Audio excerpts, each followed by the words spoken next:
Para cada alma que habita este plano, existe una batalla invisible, una lucha por la esencia misma de su ser. No hablamos de la muerte física que tarde o temprano nos reclama a todos, sino de algo mucho más insidioso, un silencioso declive que devora el espíritu, dejando un cascarón vacío en el lugar donde alguna vez hubo vida vibrante. Existe un misterio ancestral, un secreto enterrado en los cimientos de la creación, que revela la verdadera naturaleza de la muerte y por qué su eco resuena con una advertencia ineludible hasta nuestros días. Es la historia de un jardín, de una pareja, y del día exacto en que, ante los ojos del Creador, Adán y Eva murieron espiritualmente. Su destino, y la profunda lección que encierra, es un espejo que confronta nuestra propia existencia. Piensa por un momento en aquello que temes perder más allá de tu propia vida. ¿Es tu paz? ¿Tu propósito? ¿Tu conexión con algo superior? ¿Tu capacidad de amar o de sentir alegría? Estas son las verdaderas riquezas del espíritu y son las que se arrebatan en la muerte espiritual. ¿Alguna vez te has sentido desconectado, vacío, como si una parte vital de ti se hubiera marchitado, incluso estando físicamente vivo y rodeado de todo? Esa sensación, esa profunda ansiedad, es el eco de una verdad universal: nuestras decisiones tienen consecuencias que van más allá de lo tangible. Cada tentación que enfrentamos, cada advertencia que ignoramos, cada compromiso con nuestra propia verdad, es una encrucijada. La historia de Adán y Eva no es un mero relato antiguo, es el manual de operaciones de la batalla por el alma, un crítico recordatorio de que la muerte más devastadora no es la que detiene el corazón, sino la que silencia el espíritu, y su génesis es tan sutil como un susurro en la brisa del atardecer. Para comprender la magnitud de su caída, debemos primero sumergirnos en la perfección de su existencia inicial. Adán y Eva no nacieron, fueron creados.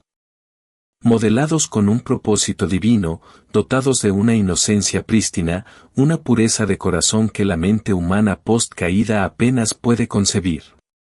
Su hogar era el Edén, un paraíso tejido con la misma tela de la gloria divina.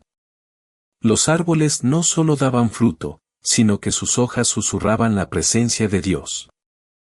Los ríos no solo fluían, sino que cantaban la melodía de la vida. No existía la enfermedad, ni el dolor, ni la preocupación, ni la más mínima sombra de la aflicción que hoy plaga nuestra existencia.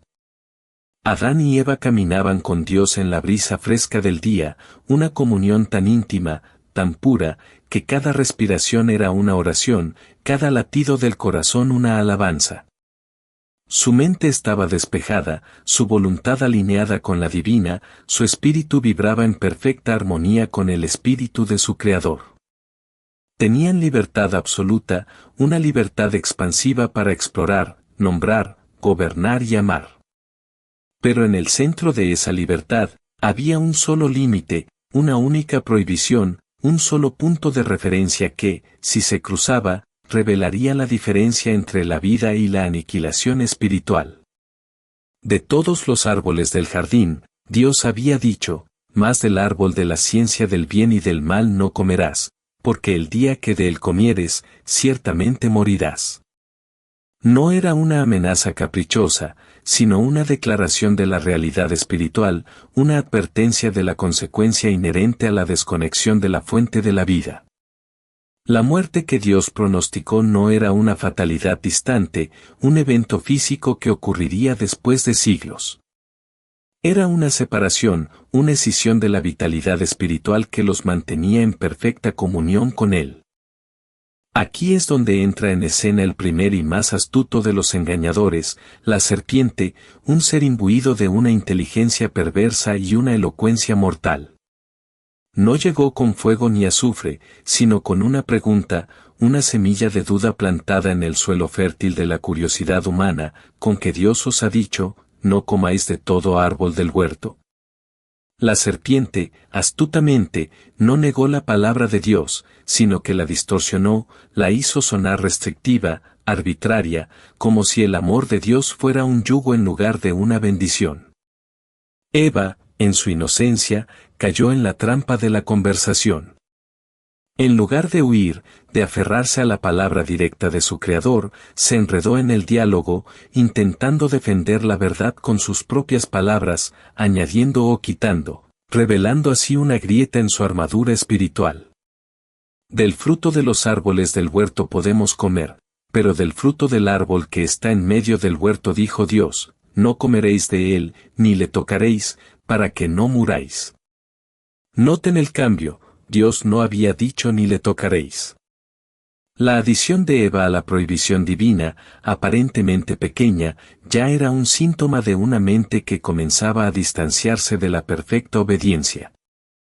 Fue entonces cuando la serpiente asestó el golpe maestro, una mentira tan audaz, tan blasfema, que resonaría a través de los siglos: no moriréis, sino que sabe Dios que el día que comáis de él, serán abiertos vuestros ojos. Y seréis como Dios, sabiendo el bien y el mal.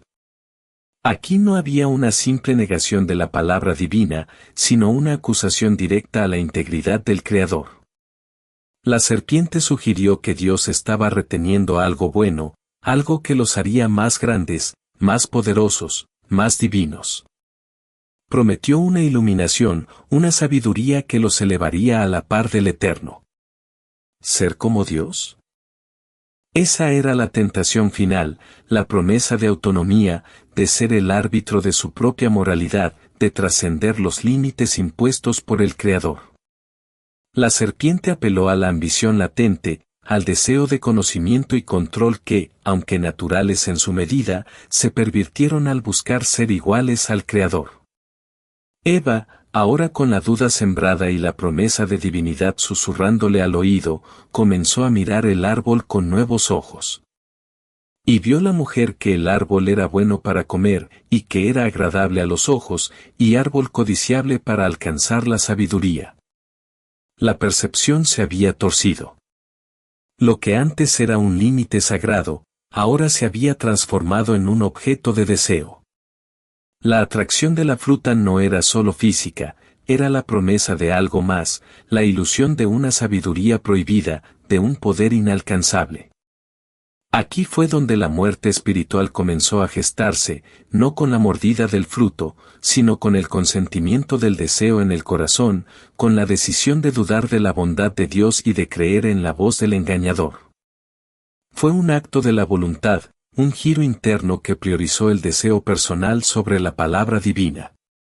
La mano de Eva se extendió. La fruta, prohibida, pero ahora irresistible, fue arrancada de la rama. Y con un acto que parecería trivial en su simplicidad, el velo de la inocencia se rasgó. Ella comió. El sabor, ¿era dulce, amargo, insípido? La escritura no lo detalla, porque el impacto no fue en el paladar, sino en el alma. Inmediatamente, la siguiente acción es aún más reveladora, y dio también a su marido, el cual comió así como ella. Adán, el que había sido instruido directamente por Dios, el guardián del jardín, no resistió. No cuestionó. No protegió. En un acto de debilidad o de amor malentendido, o quizás de una mezcla de ambos, siguió el camino de su compañera. Con esa segunda mordida, la sentencia fue sellada, no por un trueno celestial, sino por el silencio ensordecedor de una conexión rota. El instante posterior a la ingestión del fruto fue el momento de su muerte espiritual. Dios había dicho, el día que de él comieres, ciertamente morirás. No murieron físicamente en ese instante. Continuaron respirando, moviéndose, existiendo. Pero algo fundamental, algo irrecuperable, se rompió dentro de ellos. La primera señal fue la revelación de su propia desnudez, no como un hecho natural, sino como una vergüenza insoportable. Entonces fueron abiertos los ojos de ambos, y conocieron que estaban desnudos, y cosieron hojas de higuera y se hicieron delantales. Esta no era la sabiduría prometida por la serpiente. No eran como Dios. Eran criaturas vulnerables, repentinamente conscientes de su imperfección, de su vulnerabilidad, de su separación de la pureza que habían conocido. La desnudez física era un mero símbolo de una desnudez espiritual mucho más profunda, una conciencia de su propia corrupción interna. La vergüenza dio paso al miedo, la segunda señal inequívoca de su muerte espiritual. Cuando oyeron la voz de Dios que se paseaba por el jardín en el fresco del día, no corrieron a su encuentro con alegría, como solían hacerlo. En cambio, el hombre y su mujer se escondieron de la presencia de Jehová Dios entre los árboles del huerto. La intimidad se había roto. La confianza se había evaporado. Aquel que había sido su amigo, su creador, su fuente de vida, ahora era percibido como una amenaza. El amor perfecto que antes expulsaba todo temor, ahora había sido desplazado por el terror. El miedo es la antítesis de la fe y el amor, y su aparición fue la manifestación externa de la aniquilación espiritual interna. Ya no estaban en armonía con Dios, estaban en conflicto, temerosos de su juicio, de su justicia. Y cuando Dios los llamó, su respuesta fue una mezcla de excusas y acusaciones, la tercera manifestación de su espíritu moribundo. Adán dijo, oí tu voz en el huerto, y tuve miedo, porque estaba desnudo, y me escondí. La honestidad fue breve. Cuando Dios preguntó directamente si había comido del árbol prohibido, Adán no asumió la responsabilidad. La mujer que me diste por compañera me dio del árbol, y yo comí. Acusó a Eva y, sutilmente, a Dios mismo, por haberle dado a Eva. Eva, por su parte, hizo lo mismo, la serpiente me engañó, y comí. La autojustificación, la evasión de la responsabilidad y la tendencia a culpar a otros o a las circunstancias se convirtieron en el patrón de su interacción. Este es el sello de la muerte espiritual, la incapacidad de reconocer la propia culpa, la negación de la responsabilidad personal, la distorsión de la verdad para proteger un ego herido. La comunión que antes era de pura honestidad y amor, ahora estaba envenenada por la culpa, la vergüenza y el autoengaño. Este fue el día, ese preciso momento en el jardín, en que Adán y Eva murieron espiritualmente. Su capacidad de percibir la presencia de Dios con gozo se desvaneció, reemplazada por el temor. Su inocencia fue reemplazada por la vergüenza. Su comunión directa con el Creador fue reemplazada por una separación abismal. La vida eterna, que era una realidad espiritual en su existencia, fue reemplazada por un proceso de decadencia y degeneración que eventualmente los llevaría también a la muerte física. La muerte de la que Dios les había advertido no era un evento futuro, sino un estado presente, una condición del espíritu que se había desconectado de su fuente de vida. De la misma manera que un brazo separado del cuerpo se marchita y muere, su espíritu, desconectado de Dios, comenzó a perecer. Este fue el secreto revelado en el jardín. La verdadera muerte no es el cese de la respiración, sino el cese de la conexión vital con el Creador, la fuente de toda existencia. La consecuencia fue una cascada de tragedias para la humanidad, la expulsión del paraíso, el trabajo duro, el dolor en el parto, la enemistad entre el hombre y la mujer, y finalmente, la inevitabilidad de la muerte física. Todo esto fue el resultado, la manifestación externa, de una muerte que ya había ocurrido en lo más profundo de su ser espiritual. Su elección no fue solo una desobediencia, fue un suicidio espiritual, un autoexilio de la vida que verdaderamente importaba. Ahora, ¿cómo se refleja esta tragedia ancestral en la compleja red de nuestra existencia moderna? La historia de Adán y Eva no es un mero eco distante, es un espejo inquietante que nos confronta con nuestras propias fragilidades, nuestras propias batallas invisibles. Piensa en tu propia vida, en las tentaciones que susurran a tu oído. ¿Cuántas veces has escuchado esa voz, sutil y seductora, que te promete una sabiduría o una liberación si solo cruzas una línea, si solo ignoras una advertencia divina o moral? Puede ser la voz que te insta a ceder a un placer efímero a expensas de tu salud o tus principios. Puede ser la promesa de éxito a través de la deshonestidad, o la justificación para traicionar la confianza de alguien por un beneficio personal. La sociedad actual nos bombardea con versiones modernizadas del fruto prohibido. Las redes sociales, con su promesa de conexión y validación, a menudo nos arrastran a la envidia, la comparación y una profunda soledad disfrazada. La búsqueda incesante de bienes materiales nos promete felicidad, pero a menudo nos deja vacíos y ansiosos. Las relaciones superficiales, basadas en la gratificación instantánea, nos privan de la verdadera intimidad y nos dejan con el miedo al compromiso.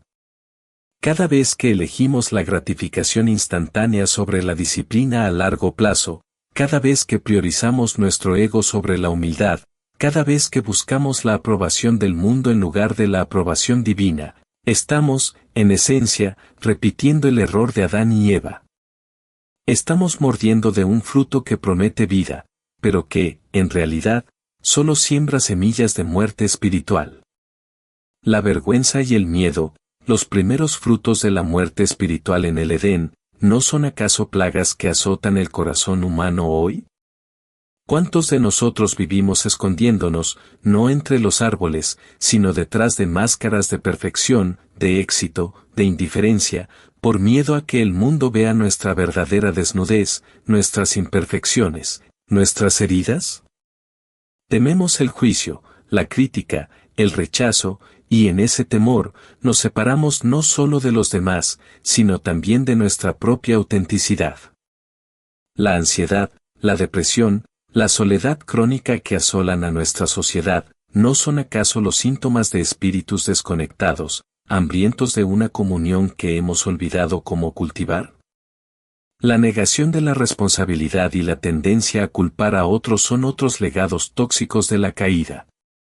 ¿Con qué facilidad señalamos con el dedo a la sociedad, a nuestros padres, a nuestras circunstancias, a la economía, por nuestras propias fallas y sufrimientos? ¿Con qué frecuencia evitamos confrontar la verdad incómoda de nuestras propias decisiones, prefiriendo vivir en una burbuja de autoengaño? Esta evasión es un síntoma de un espíritu que se niega a sanar, que se niega a reconocer la fuente de su propio dolor. Pero hay una esperanza, un camino de regreso de esta muerte espiritual. La historia de Adán y Eva no termina en desesperación. Termina con la promesa de redención, un camino para reconectar lo que fue roto. Esta es la gran revelación, el mensaje transformador que ha trascendido los milenios. La muerte espiritual no es el fin ineludible. Es una condición que puede ser revertida. La lección oculta, la gran revelación de la historia de Adán y Eva, es que la muerte espiritual no es un destino inevitable para la humanidad, sino una condición reversible a través de un acto de fe y obediencia renovada. Dios, en su infinita misericordia, no abandonó a Adán y Eva a su destino fatal. Inmediatamente después de su caída, les ofreció una promesa, una semilla de esperanza en medio de su vergüenza y su exilio. Les vistió con pieles de animales, un acto simbólico que presagiaba el sacrificio futuro necesario para cubrir su desnudez espiritual. Este acto de gracia divina fue el primer atisbo de un plan de redención, un camino para restaurar la vida que habían perdido. La ley espiritual, que se manifestó en el Edén, es esta: la desobediencia trae muerte, pero la obediencia, nacida de la fe y el arrepentimiento, trae vida. La advertencia es clara: nuestras elecciones nos llevan por caminos de vida o de muerte, no solo física, sino del espíritu. Pero la promesa es aún más poderosa: hay una manera de volver a nacer espiritualmente, de revivir lo que se marchitó. Si tu corazón resuena con esta verdad, si sientes el anhelo de revivir aquello que se ha marchitado en tu espíritu, si deseas liberarte de las cadenas invisibles de la vergüenza, el miedo y la culpa, entonces es el momento de actuar. No dejes que la voz del engañador te convenza de que es tarde, de que tu espíritu está demasiado dañado para ser restaurado. Recuerda que la historia de Adán y Eva es una advertencia, pero también una promesa de la infinita capacidad de redención. Primero, da el primer paso hacia la confesión y el arrepentimiento. Reconoce ante ti mismo y ante tu Creador esas mordidas espirituales que has dado, esas elecciones que te han llevado a la desconexión. No justifiques, no culpes a otros. Asume la responsabilidad de tus acciones. Este acto de humildad es el primer aliento de vida para un espíritu dormido. Segundo, busca activamente la fuente de vida. Así como Adán y Eva fueron separados del árbol de la vida, tú debes buscar reconectarte con la fuente de toda vida espiritual. Esto se logra a través de la oración sincera, la meditación en verdades que te elevan, la lectura de textos sagrados y la búsqueda de una comunidad que te apoye en tu crecimiento espiritual. Sumérgete en aquello que nutre tu alma y te acerca a la luz. Tercero, cultiva la obediencia consciente. La vida espiritual no es un camino de libertinaje, sino de libertad verdadera que se encuentra dentro de los límites divinos. Identifica esas áreas de tu vida donde aún estás cediendo a las tentaciones del fruto prohibido moderno. ¿Es el orgullo? ¿La adicción? ¿La falta de perdón? ¿La apatía? Con valentía y determinación, elige la disciplina, la virtud y el amor sobre la gratificación instantánea y el autoengaño. Cada pequeña victoria es un paso hacia la resurrección de tu espíritu. Si crees en el poder de la justicia divina y la promesa de redención, y si anhelas que tu propio espíritu florezca de nuevo, escribe amén en los comentarios como un acto de fe y compromiso. Que tu voz se una a la de aquellos que buscan la vida verdadera. Dale me gusta a este video para que la luz de este mensaje alcance a más almas que vagan en la oscuridad de la desconexión.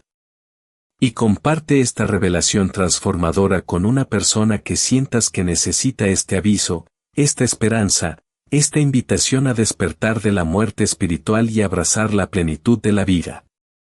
Que la historia de Adán y Eva te sirva como un eterno recordatorio, la elección de la vida o la muerte espiritual está siempre en tus manos.